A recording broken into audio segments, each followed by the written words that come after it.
Humanity had entered the Galaxy Council with cautious optimism, hopeful that cooperation could soften the hostility baked into the ancient political structure ruling the stars. For months, the human diplomat walked those polished corridors with steady confidence, treating every species with respect even when their responses dripped with veiled contempt.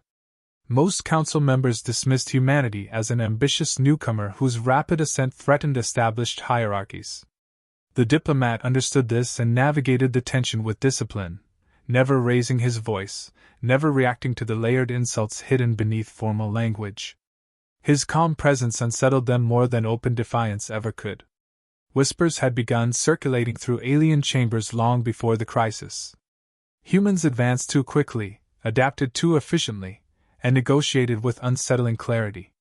Rumors blamed Earth for destabilizing the balance of influence that older species guarded fiercely.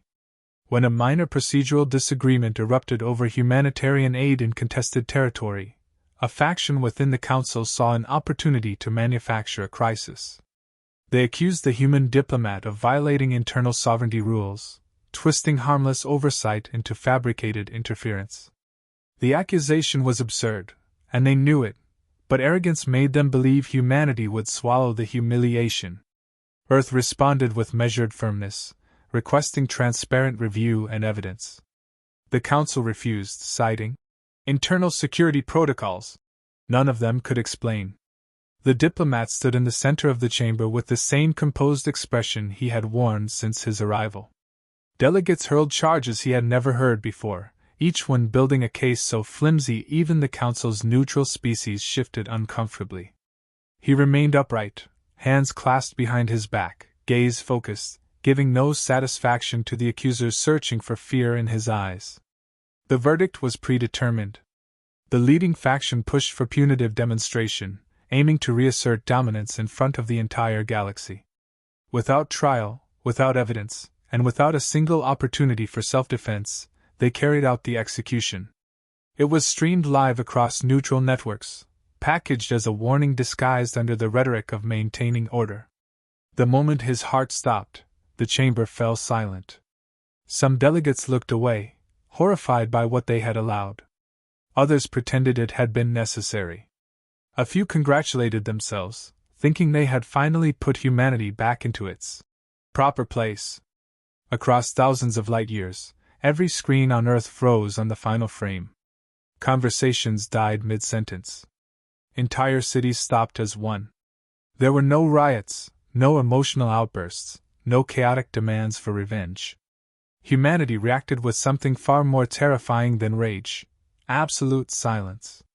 That silence traveled faster than any official broadcast, spreading through orbital stations, mining colonies, research outposts, and every civilian settlement carrying the Terran insignia.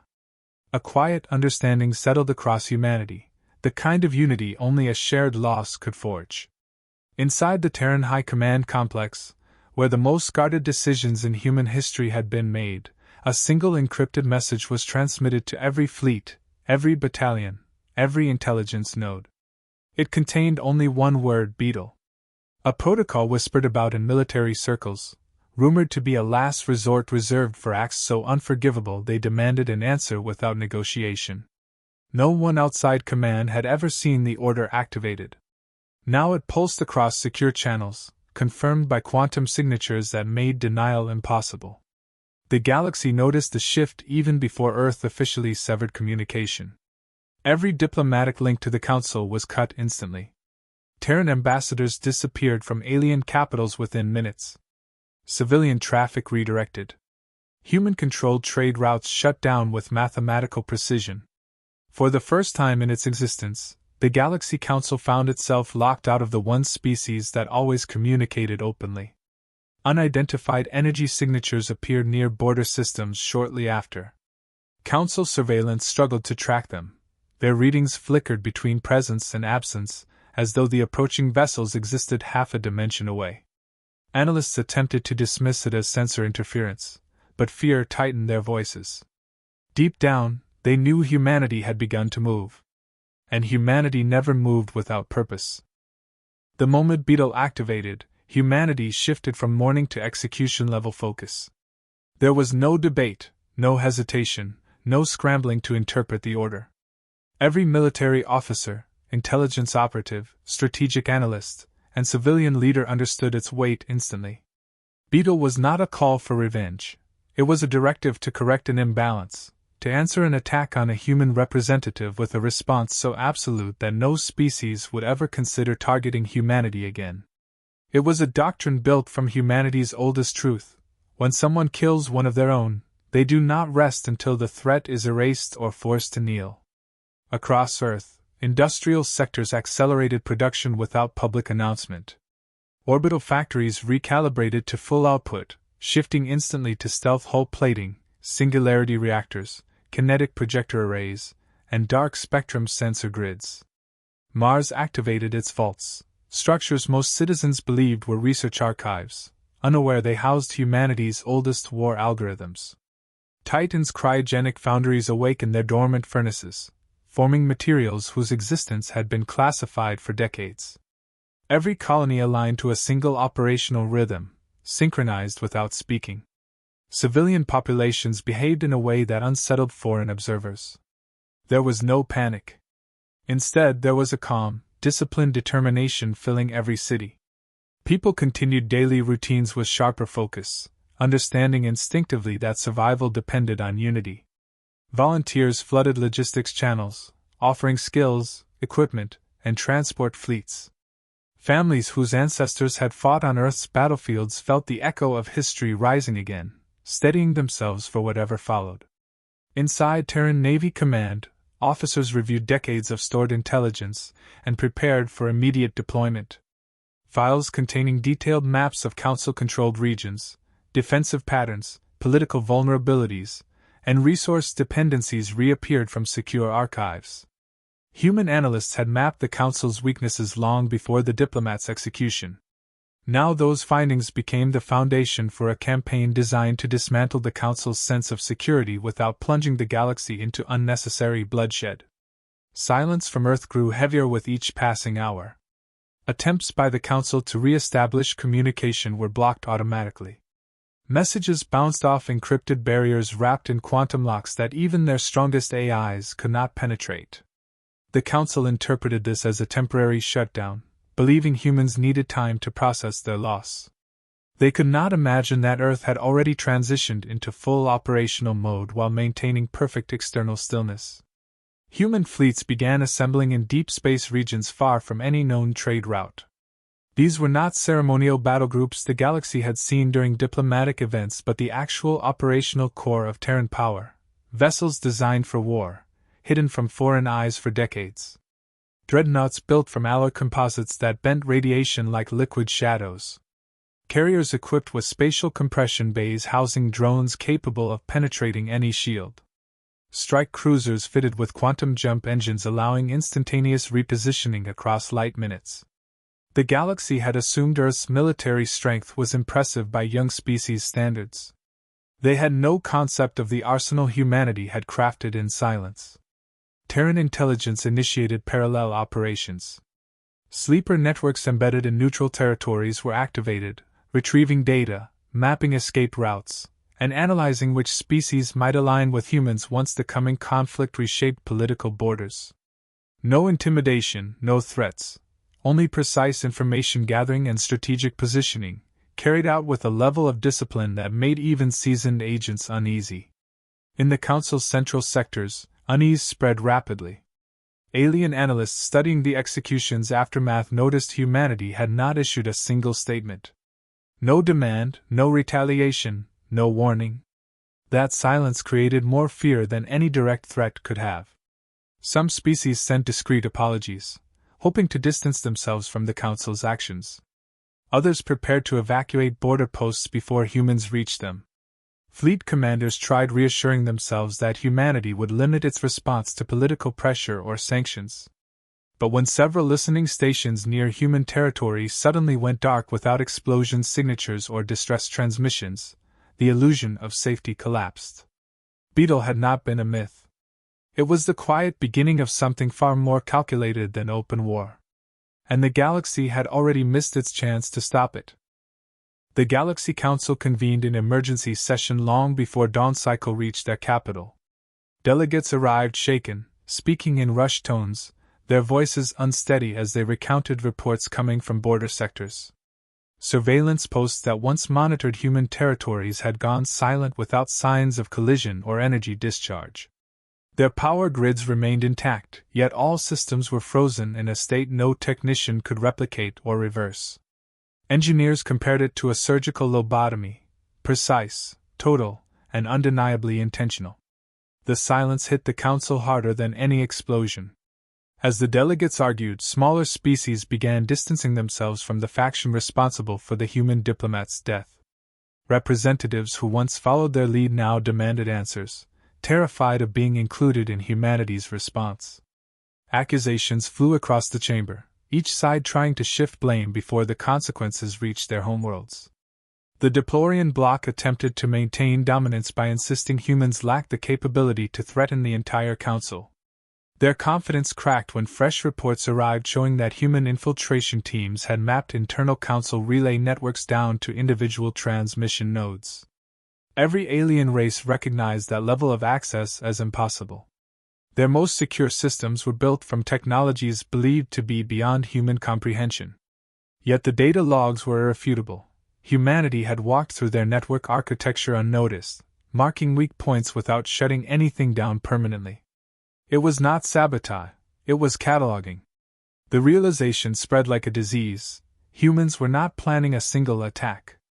They were preparing the foundation for a complete strategic collapse of the Council's communications infrastructure if necessary. Diploria's leadership attempted to project defiance, broadcasting a public message mocking humanity's silence. The broadcast lasted 3 minutes before their Central Fleet Command went offline. Not destroyed. Disabled. Their vessel logs reported a sudden surge of unidentifiable energy, followed by every system shutting down in perfect synchronization. Hundreds of ships drifted powerless across the void while their crews found themselves conscious but unable to communicate. A single symbol burned across every blank display, a human tactical emblem signifying classified operations. It carried no threat, no explanation, only confirmation that humanity had reached them effortlessly. Across the galaxy, fear evolved into panic. Civilizations that once regarded humans as clever but limited now understood the truth. Humanity's restraint was not weakness, it was choice. They had held back for decades, learning the galaxy's structure while presenting themselves as cooperative new members. The Diplomat's execution simply removed the last boundary keeping their power contained. Psychological operations intensified. On multiple Council worlds, holographic projectors began activating without authorization, displaying celestial maps with red lines highlighting every supply route leading into Council territory. None of the maps showed human fleets, but every path around them was marked, revealing how humans could cut the Council's logistical arteries in hours. Not one soldier, not one ship had crossed their borders. Humanity was demonstrating capability, not firing shots. Council intelligence agencies tried tracing the source of the infiltration. Every attempt failed instantly, their systems collapsing under invisible counter-intrusions. Analysts reported that human encryption layers behaved like living organisms, adapting faster than any AI they deployed. Some sectors shut down surveillance voluntarily, terrified that leaving systems online would only give humanity more data to exploit. The tipping point arrived when a neutral research probe following routine observation detected several massive human vessels moving in formation. Their hulls absorbed light, distorting the region around them into a warped shadow. No known technology matched what the probe recorded. The ships did not open fire. They did not broadcast demands. They simply hovered for several seconds before vanishing, leaving behind residual space-time distortions confirming they had jumped without using detectable drives. Diploria's governing council finally broke, calling for immediate military retaliation. But even their own allies refused to follow. No species wanted to be the next example. The galaxy had assumed humanity was unpredictable. They were wrong. Humanity was predictable in one terrifying way: harm one human, and the response would reshape the stars themselves. When the first Terran dreadnoughts decloaked, the galaxy understood it had misjudged every assumption it held about humanity's military capacity. The vessels emerged in perfect silence across multiple Council-controlled sectors, their presence triggering widespread sensor failures as alien detection systems overloaded trying to analyze signatures that didn't match any known propulsion theory. Some sensors read them as gravitational anomalies. Others classified them as dark matter voids. A few systems simply shut down, unable to comprehend what they were observing. The absence of any broadcast intensified the fear. Humans had arrived without introductions. Within seconds, Terran formations shifted into coordinated attack-ready grids. They didn't fire. Instead, they transmitted bursts of encrypted signals that disabled Council fleet coordination, jamming central command structures without harming crew. Ships across the Council's defensive lines found their targeting systems resetting to factory defaults, communication relays looping endlessly, and navigation drives stuck in diagnostic mode. It was a clean extraction of military capability, executed with unsettling precision. Diploria's regional armadas attempted to launch countermeasures, but the moment they powered weapons, their reactors dimmed as if smothered by an unseen force. Terran vessels pulsed once, releasing a wave of interference that corrupted every active plasma coil, leaving alien cruisers drifting with engines offline. Panic rippled across their fleets as commanders realized humanity could silence entire battle groups without firing a projectile. Then the first strike came, not as an explosion but as a calculated removal of infrastructure. Human carriers deployed microdrones that moved faster than visual tracers, slicing through orbital shipyards, defense rings, and satellite clusters. The structures vanished in cascading bursts of light so quick and controlled that the fragments disintegrated before touching atmosphere. No civilian center was harmed. Human precision left Council observers speechless. Other species attempted individual surrender broadcasts, desperate to escape the consequences of Diploria's arrogance. Humanity ignored every message. Betal required submission from the collective authority, not isolated apologies. Terran intelligence monitored each transmission calmly, storing them as evidence of internal fractures within the Council. For humans, this wasn't vengeance. It was a restructuring of power through targeted force. A dozen Council fleets converged on the core sector in a last attempt to mount resistance. They formed a defensive wall around the Council's capital station, tens of thousands of ships layered into tight formations. Their strategy relied on overwhelming firepower and unified communication. Humanity stripped both advantages away in an instant. A single Terran command pulse severed their network links, leaving them unable to coordinate. Their ships floated in rigid silence like pieces on a board waiting for the next move. Human dreadnoughts advanced without altering speed. Alien commanders panicked, ordering full barrages to compensate for the loss of coordination.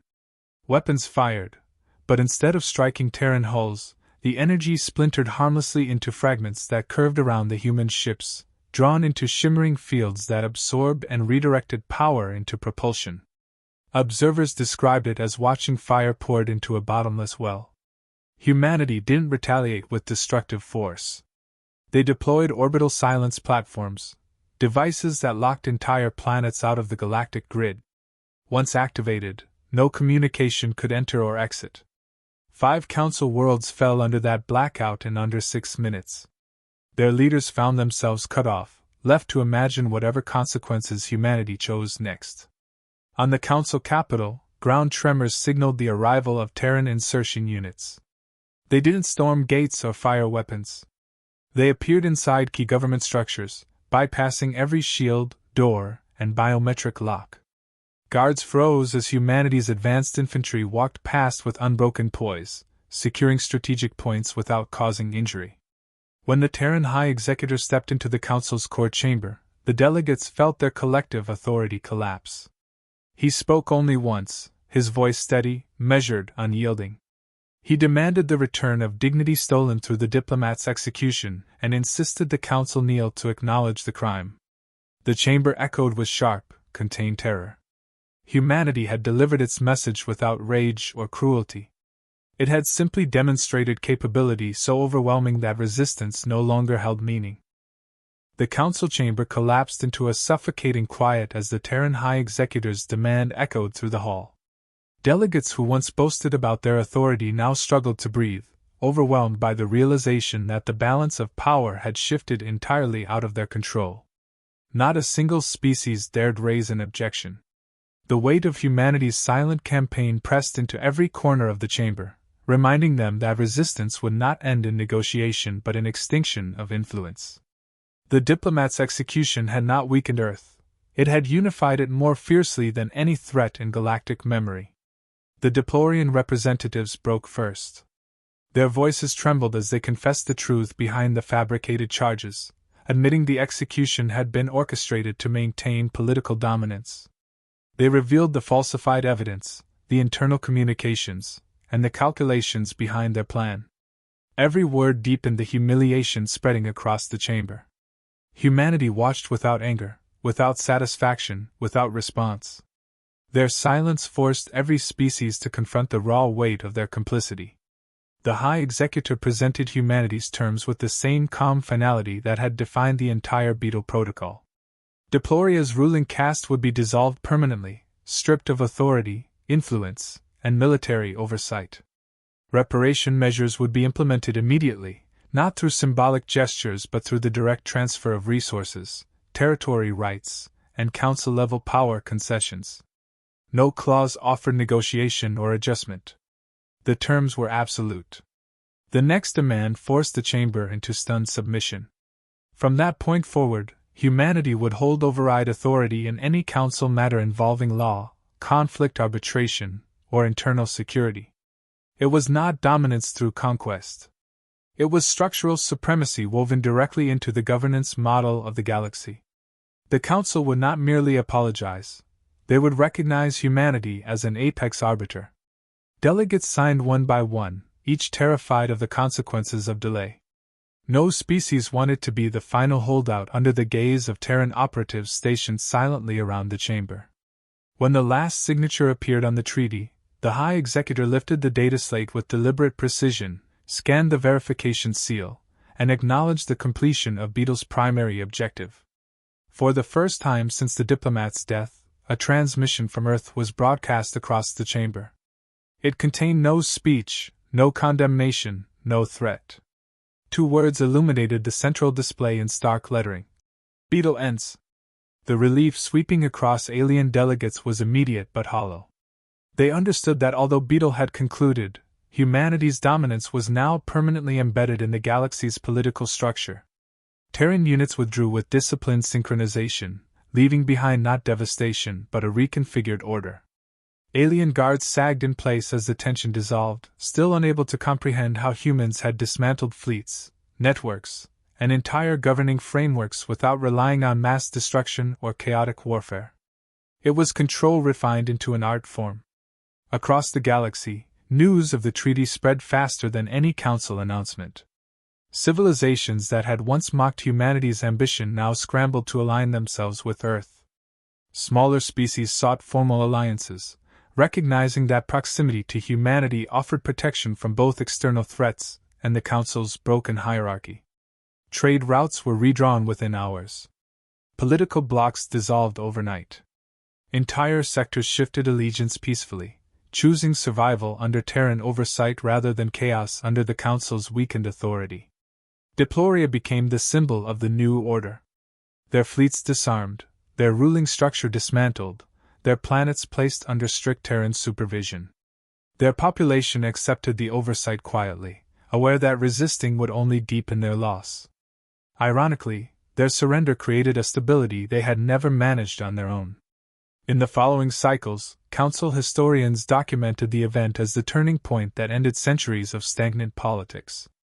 Their records stated that the execution of one human had revealed the truth they had ignored. Humanity was not another young species seeking a place among them. Humanity was a force shaped by unbreakable unity and relentless precision. On the day the treaty was archived, a final message from Earth entered the Council network. It contained no threat, no promise, no declaration, only a line etched into the galaxy's memory forever. You touched one. We redefined all.